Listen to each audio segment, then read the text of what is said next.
United States of America, and to the republic for which it stands, one nation, under God, indivisible, with liberty and justice for all. Almighty and everlasting God, who presides over all things in heaven and earth, come and preside over these deliberations, so that those that make the decisions may be guided by your wisdom. Amen. Thank you. This is a special meeting of council. It's the public input session for the proposed 2025 budget. And basically, we just allowed anyone who wishes to comment or has any questions about the budget to come forward, and we will address those. And I think, Mr. Carr, you were here first, I believe. If you wish, you can come up. Sam can go first. Okay, all right. Mr. Troy. Get unlimited time, right, Mr. Mayor? No, there's no such thing. Unlimited. You'd be here till Budget tomorrow hearing? if we gave you unlimited time. Get extra, it's only 5 minutes? Go ahead. Yep. Oh, let me just address that issue first. When does that start, actually, now? Start it now on the budget. Let's start. I don't think it's proper, and I don't know if the mayor and the other city officials would agree with me. First of all, to have one hearing with a 5-minute limit on each individual. The time is not convenient for people. This is too critical of an issue for people. I realize a lot of people are oblivious to the fiscal struggles or to any struggles of this city. Maybe people don't care. There's a lack of lack of concern. There's a lot of apathy, but that still doesn't condone it. The hearing, I'm sure it was announced in the paper. I don't mean to stop you, but if you wish to comment on it before we vote on it at 6 o'clock. Well, I was just making it general. Also, it requires 2 readings, so there's plenty of time for people to give input. What's that? All right, well, let me make a couple. In other words, you want more specific comments. You can do that because it's on the agenda for deliberation. And also you can comment at the next meeting of council because it requires a second reading. So Okay, well, I'll address my comments to the budget specifically then. I mean, instead of a general comment, I don't think it's a responsible budget. I think it's fiscally irresponsible. If you examine the specifics, you will see that most of the revenue is derived from property taxes and income taxes, almost as far as I can see. I think the size of the budget is 58 million or somewhere around there. So that comes to almost 50% of that.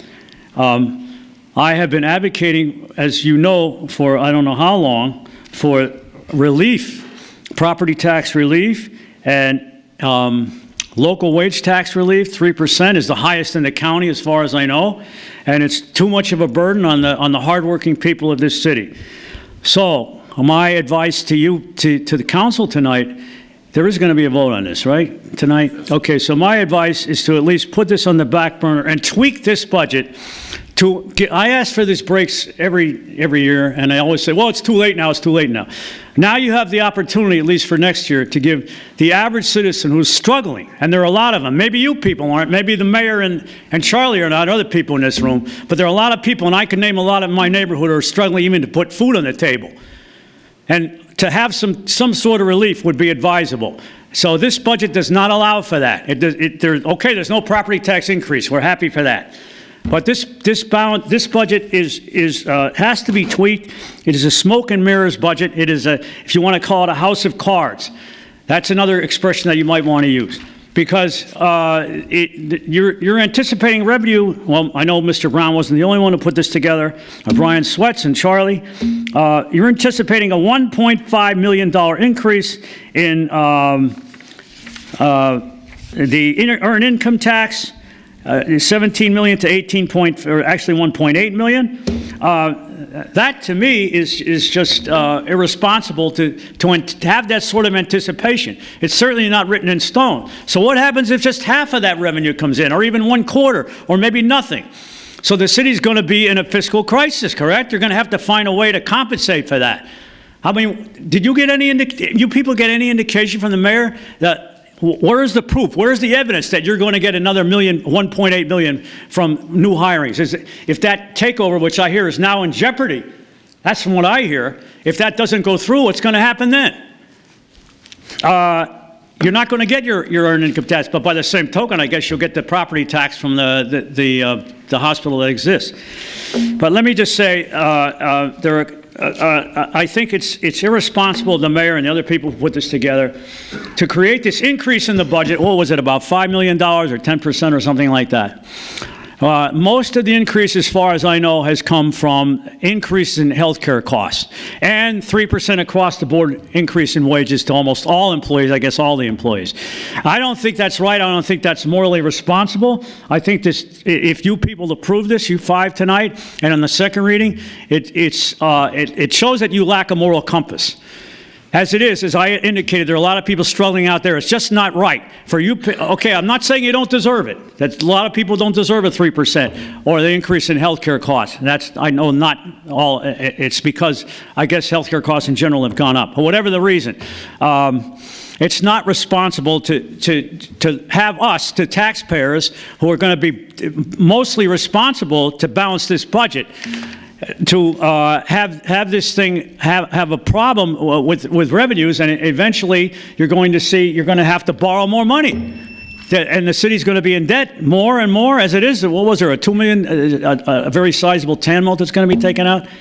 All right, I guess I'm out of time, so I have to leave myself in midair. But if anybody has a comment on that, I'd appreciate it. Hey, do I get another minute or two, or? No. That's it? 5 minutes. Wouldn't care to address? Okay. Nope. Okay, Mr. Carr. That's it? Yep, that's it. Hi, Jason Carr, Saylorsburg, Pennsylvania. It's hard to imagine this budget put together by the mayor and Brian Sweats, the position that they've put the taxpayers in. Undoubtedly, there's a $2 million structural budget deficit, as we see for the last 3 years. The mayor used the American Rescue Plan funds to balance the budget. And now that that money's gone, he's needed to take out a tax anticipation note for $2 million. So there's no doubt, regardless of what anyone else says differently, there is a structural deficit. And then on top of that, the spending increases by $4.2 million. So the premise that I speak on today is that it looks as if we're being budgeted into a crisis. For what purpose? As Mr. Sweats is aware, he found himself back in 2015 in a crisis when he transferred $20 million to the health from the General Services Fund to the Health and Human Services Division. And the county was in a crisis at that point. And we find ourselves in the same situation 9 years later. I think if we go back and remember before COVID hit, I think a week or 2 weeks before COVID hit, we were supposed to go across the street and have a meeting about selling the sewer lines. And it looks as if that's where we're headed, because we're on an unsustainable path of spending, especially knowing that with a structural deficit of $2 million, you increase it by another $2 million and put it at $4.2 million. So some things that I've noticed within the budget.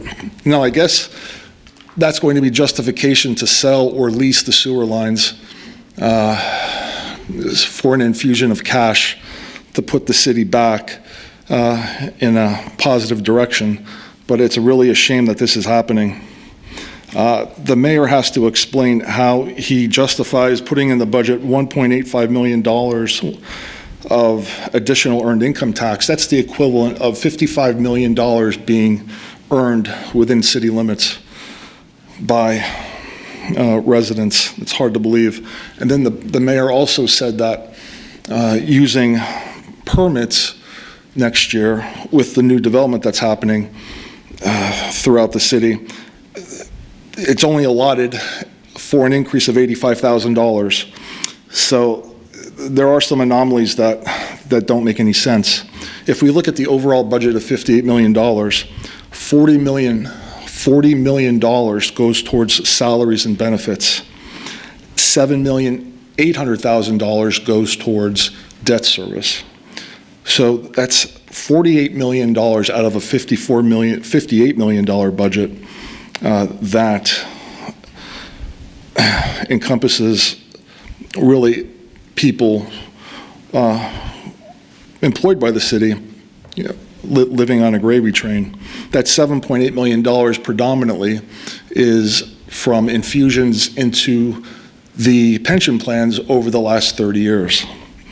So not only do we pay it up front, but we also pay on the back end. It's very sad to watch. The only benefits that I see the general public benefiting from the budget are Parks and Recreation with an allotment of $680,000 and urban development, whatever that is, for $330,000. As well, I don't understand why Amuna Manor or Sherman Hills pays zero in any pilot programs, even though they use an enormous amount of resources, as documented by Mr. Kaldaboski, on a weekly basis.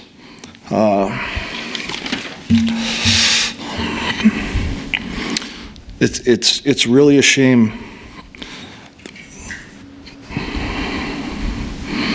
Debt service increased by $1 million last year, or it's presumed to have increased in 2025 by $1 million. And surprisingly, there's 20 police officers, patrolmen, that make $85,000 a year, which is unimaginable. When you think about a family of 4, the average salary in the city of Wilkes-Barre only earns a little less than $40,000. So I don't know what's happening, but I know we're in trouble. Thank you. Anyone care to address? No. Okay. Council, anyone else from the public? That's council. Any questions, comments? Okay, we will adjourn till 6 o'clock. Thank you.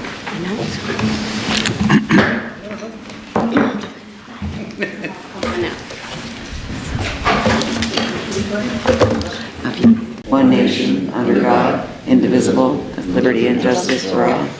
Almighty and everlasting God, who presides over all things in heaven and earth, come and preside over these deliberations so that those that make the decisions may be guided by your wisdom.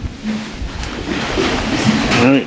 Roll call, Mr. Belushko. Here. Mrs. McClay. Here. Mr. Mirren. Here. Mr. Brooks is excused. Mr. Barrett. Here.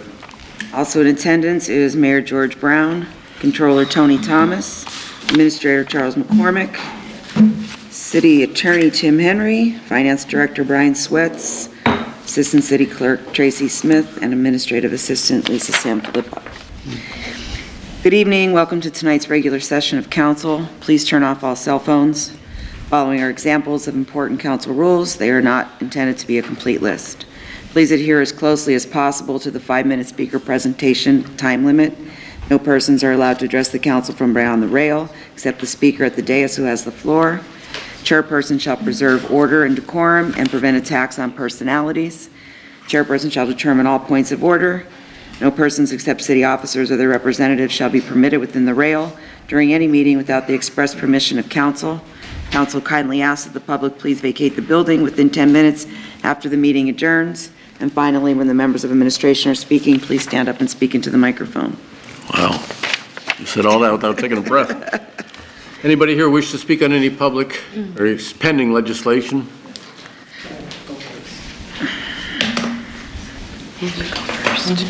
Good evening. Good evening. John Sosky, Almond Lane. I just want to clarify first, there's statewide grants, so this isn't going against, this isn't going to compete with any of the other grants that we've voted on, like you guys voted on before, right? Like this is a different, okay, thank you. For the garbage packers, I mean, we definitely need them. Trucks break, and they're necessary. Like we need newer, as much new equipment as you could get. It's needed to replace old equipment, and I think that one should be our top priority. With this for the Kings, I just don't understand why. If we're able to apply for these grants for our own police department, why are we applying for somebody else's call, police department or security or, however you want to classify what this is. Like, we could be applying for grants for our own police department, and I just don't think that, for the pilot contributions that they give, that we should be helping them. I say this every time they ask for grants, that, we should be sitting in the driver's seat, where if we want them to, if they want us to apply for grants for them, that we should be receiving more in pilot before we approve any kind of grants or any kind of help for these schools. And domestic violence, I'm fine with that as well. That's all I have. Thank you. John, just for curiosity, how many factories do we have? Oh, God, I would say maybe like 10 or 12, I'm not sure. But, some of them are older, and I'm sure. they don't, some of, like, the newer ones that you got, they're amazing. I like those ones. Yeah, there are 2 new ones, right? Yeah, the 2 new ones, 695, 696, they're really good ones. Some of the older ones, they break or they have problems, and, So they're off the road a lot. yeah, it happens. Yeah, it happens where, like, we'll have them and we don't. And then when you don't have them, then you have to send people out in, like, small dump trucks, and it makes it a lot harder. Yeah. It harder and more time consuming, where if you have, those, like, if you have newer trucks and then maybe you keep those trucks as backups, then you always have something when something breaks down, my opinion at least. Do they have air conditioning? Some do. I know you're concerned about that one. There are some that don't. I mean, I'm mostly working on the back of the truck, so, like, Well, yeah. it's nice when you go on break and you have a truck that's air Right, conditioned. sure, sure. But, when you're riding on the back, you get at least some kind of breeze. Yeah, that's true. But, the middle, once, if you're out in the truck in the afternoon, it's horrible sometimes in the summer. And it smells not any better. The garbage John. is, yeah, garbage is horrible. Anyone else on pending legislation? Good evening. Angel Mathis, Wilkes-Barre. Garbage trucks, I'll never say no to garbage trucks, because then that gives the residents no reason why not to put out their garbage truck. Because I know I live on a little lane where we do get the little truck that they throw everything in, and then they have to sort it. So please, yes, Kings, you know how I feel about Kings. Kings can fund their own projects, but I do know it's just a pass through, and sometimes we do need to say no. But with domestic violence, the DVSC, that's something that's needed, and as a surviving domestic violence, as a domestic violence survivor, it's great to have places like that to go to. And when that building gets hot, it gets hot, and when it gets cold, it really gets cold. And there's nothing worse than to be fleeing a home and be put in a worse situation than domestic violence. Thank you. Mr. Troy, on pending legislation? Pending legislation, better stick to the facts. Regarding the LSA grants to the King's College, and consistent with what was said previously, I object. I don't see the problem technically with the money being used for the DPW for the 2 trucks. Technically, $500,000 is a lot of money, though. Does anybody know the limits? Is there a limit that can be applied for by each? So Wilkes-Barre is applying for this amount for these few entities. It did a lot of that last month, and I objected to some of that. Is there a limit to how much each municipality can apply for these other entities? Because here you've got over over $1 million just for that in Kings, and $110,000 for the domestic violence center, a replacement, HVAC replacement project. I think that the problem is, let me just put this King's College thing in a different light, with the time remaining here. I didn't look in the revenue section long enough to see what the pilot is. You know what a pilot is, right, Stan? That how much Kings is contributing to the city's budget. Oh, thank you. But it's minuscule, and compared to the amount to the properties tax properties they have.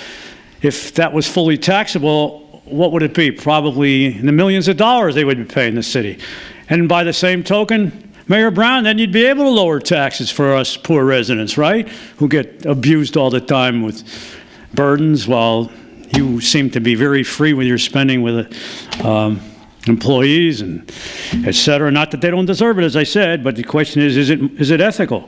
So my point about King's College is not only is it seem to be, I mean, how many times does the city go out of its way to funnel?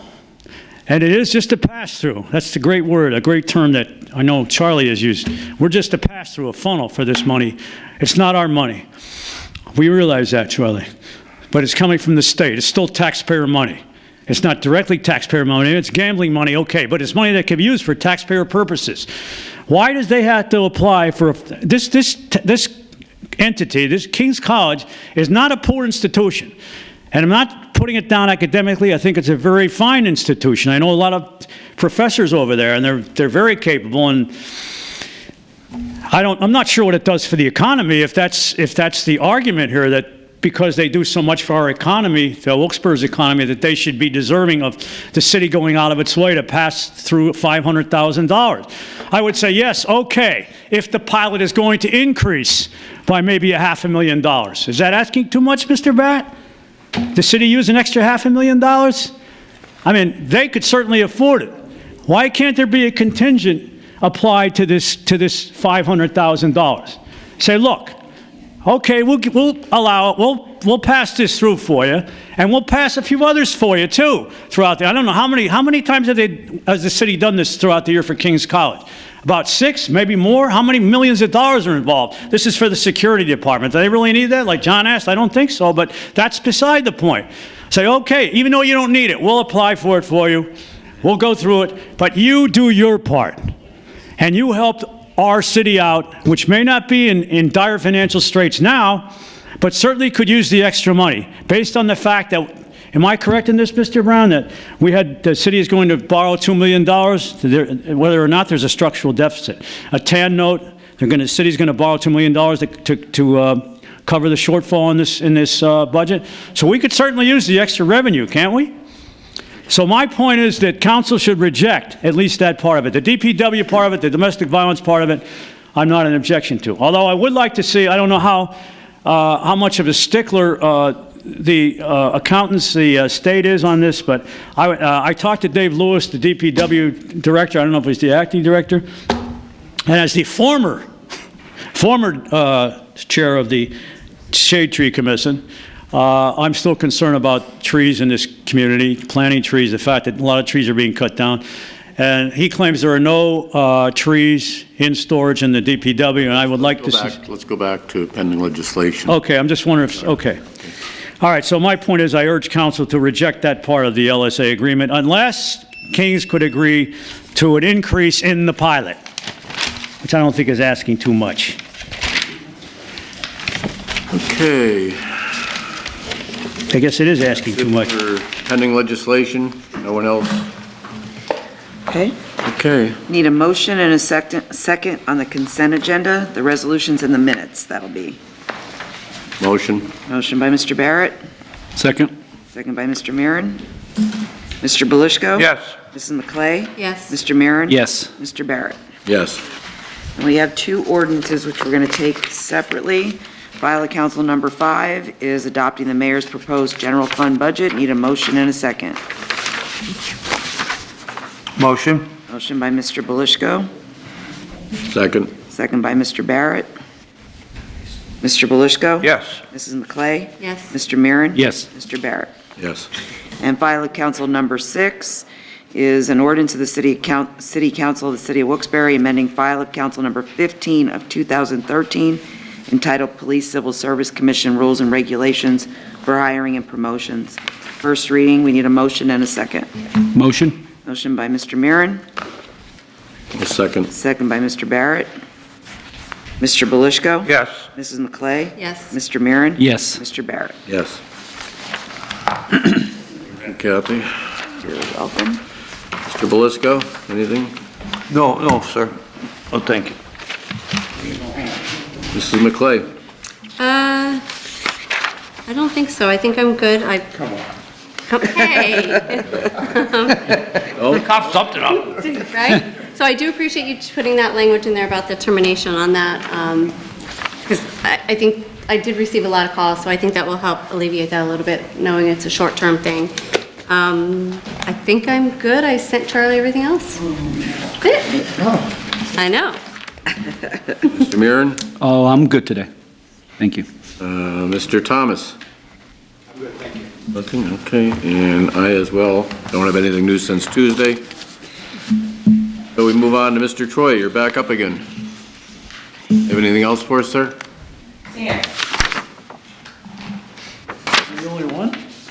No, You you're always want first. more time, you got more time now, see? 15 minutes Get an extra 2 minutes? No, you're good. Up for one night. I'll settle for a minute and a half. Don't kill us now, go ahead.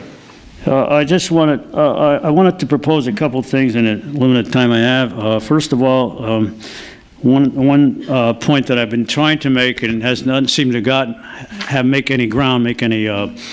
have any progress is, I think we have a very capable controller in office now, much more capable than his predecessor. And I don't know if it takes a motion. I still didn't get an answer on this, Mr. Henry. Maybe you could provide one. If it takes a motion and a second and a vote to have him regularly give a controller's report.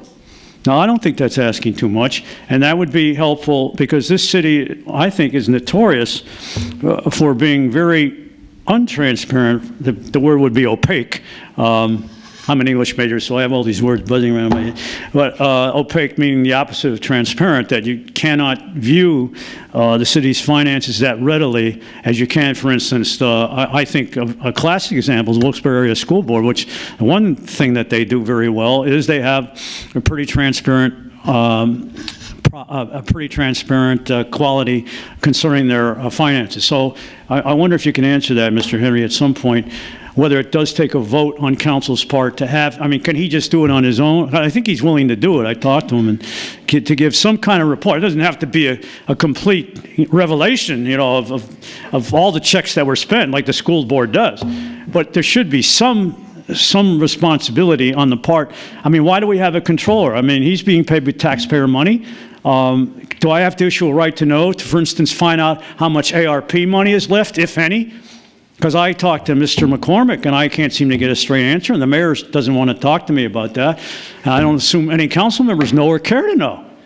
And maybe I want a list of all the expenditures over the past, I don't know, what was it, 2 years or more, that how this money was spent. Was it spent responsibly? Has there been a follow-through in terms of whether the money was spent the way it should have spent? For instance, did a certain person on Northampton Street who had a business who got some ARP money to upgrade his business, did he use some of that money to buy a car or, you know, buy his girlfriend a diamond bracelet or something? Do we know that? I assume we do. I mean, I assume there's some responsibilities in the audits there, but I don't know. So some transparency would be advisable in that sense. I would hope you can answer my question, Mr. Henry, whether anybody here is willing to make a motion to that effect, unless he can just give it on his own. Okay, so that wraps that up. But I just wanted to comment on a couple of the things here. I'm very disappointed that all four of you voted for this, and I wish you know, there would be some kind of motion also made in the sense that, you know, Mr. Brooks is not here, and I think it's a pretty critical issue. There's one more reading of the budget, I understand, but if the budget passed this time, it's sure to pass in the second reading, right? There should be some kind of motion that should be all council members present. This is a critical issue to vote on this budget as I see it. And to have only 4 out of 5 here, that's not, in my book anyway, that's not responsible. That's not responsible government. He's out somewhere, maybe he's sick, maybe he's on a joyride, maybe he's away, whatever. That's not right. So I think the council should address something like that. And I think all those issues that I addressed, about the budget that I tried to bring up, and I was compelled by Mr. Barrett to be more address more effectively to the specifics, are important as well. There's only one budget hearing on a critical, probably one of the most critical budget this city has passed in years, is going to pass, and still the mayor and council totally ignore what I'm saying, or totally oblivious to my concerns as a person who has problems himself, but not to the degree some other people have in this city, in terms of survival, in terms of having a fraught existence, not knowing day to day how you're going to, you people here, don't have that problem. Maybe a few people in the audience don't, but a lot of us certainly do. And I think one way to empathize on that ground, Mr. Mayor, and one way to empathize for you people in council is to consider tax relief, or fee relief, or both. Let me just address in the closing seconds an issue I talked about with Mr. Belasco in between meetings here. The revenue from the Wyoming Valley Sanitary Authority. It is not right that we have to pay a fee quarterly to the Wyoming Valley Sanitary Authority for stormwater runoff, while the city also collects a cool $200,000 or $300,000 revenue stream from that authority. Hey, you're gaining on double ground there, and that's not right. That's not moral.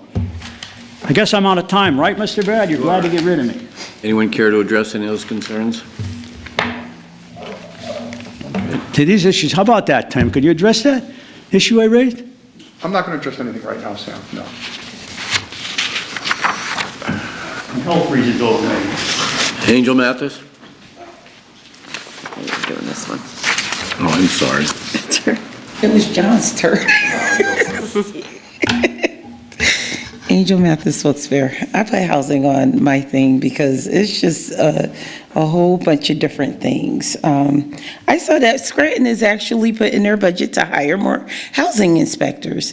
Is that something that we could possibly do in the future? Because having five, to do, housing inspections, food inspections, restaurant, shelters, and everything else is a lot for 5 people.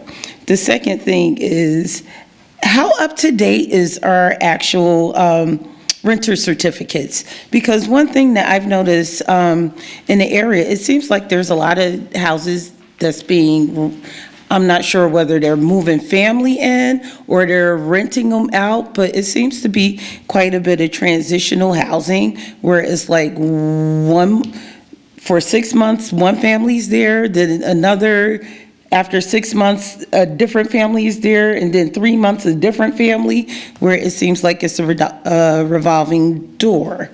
And then the last thing I have, I know eventually I'll have to talk to you, Bill, about, because on my way to actually see my mother last week, I was told something very disturbing, that, we don't have enough city inspectors to inspect rental properties in a timely basis, but animal control can actually condemn an apartment, rather a house, without even going in it. So is that true? Okay, That's all I have. just repeat that last question you just had about condemning a house with. Can animal control condemn a house without actually going in it? Absolutely. I wouldn't suspect that animal control can condemn a house. I could be No. wrong on that, but that's. No, that would be impossible. Yeah, I know. They would have to contact I've never heard of that happening. the building inspector, would have to contact. Health inspector, possibly, but animal, So that's a no. not likely. And Okay, I will it would be great talking have to you more about it. inspectors. I do concur with what you're saying, but certainly we, Can I make an appointment with you? go ahead, real, No, an appointment. I would need an appointment with you. about animal control? Yes. You would be better off speaking to them, I don't mean them, but the administration about that, because the animal control officer doesn't work for any of us. Okay. It works, Well, no, the only reason why I say you is because it's in your district. if you have something that you need to talk to me about, I can Yes. talk to you anytime. Okay, You want to send me a text or an email? I will. You obviously have some knowledge of something I don't. Our animal enforcement officer is also trained as a health inspector. So she has the capability of doing that theoretically. I'd have to know the facts of the case. There might have been other people there that you're not aware of. I don't know who advised you about this. Oh, I actually saw the posted certificate. Well, she has the ability to place a post-it because she's a health officer also. Okay. Okay, she's a member of the health department, but her primary job is animal enforcement. And sometimes they overlap, obviously, because there are a lot of animal abuse situations and a lot of animal situations that create health hazards inside houses, unfortunately. We've I had a understand, number. but she didn't even go in the house. Well, your understanding probably is not accurate. Okay. Okay? Angel, where's this property at? It's in Bill's district. Oh, okay. I don't know where what house though? Well, it's an extended family member, so we're trying to. Okay, I got you. Mr. Sahoski?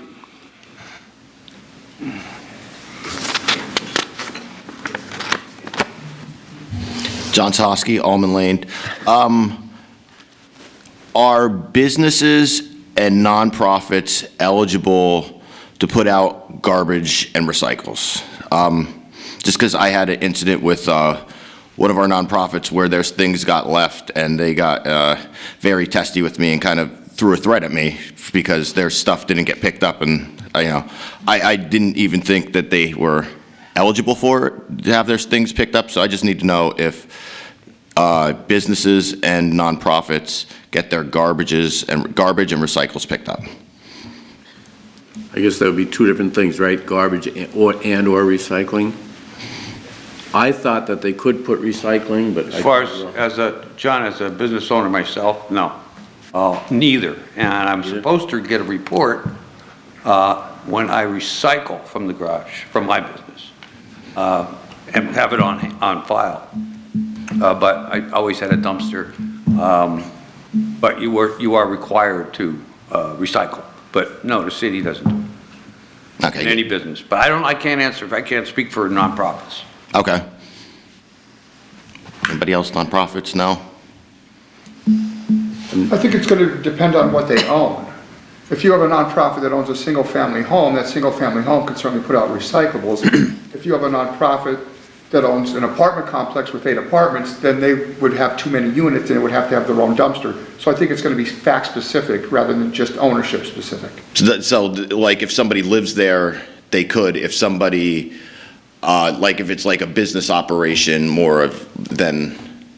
Yeah, off the top of my head, I have to know all the facts and look at the rules. I don't want to give you the incorrect answer off the top of my head. Okay. But I think it's going to be more dependent on what the property is used for rather than who the owner is. Okay. Thank you. Thanks, Mike. Thank you. Explaining that too. Appreciate it, the businesses. Any, council, anything else? Okay, take a motion to adjourn. Motion. Thank you, sir.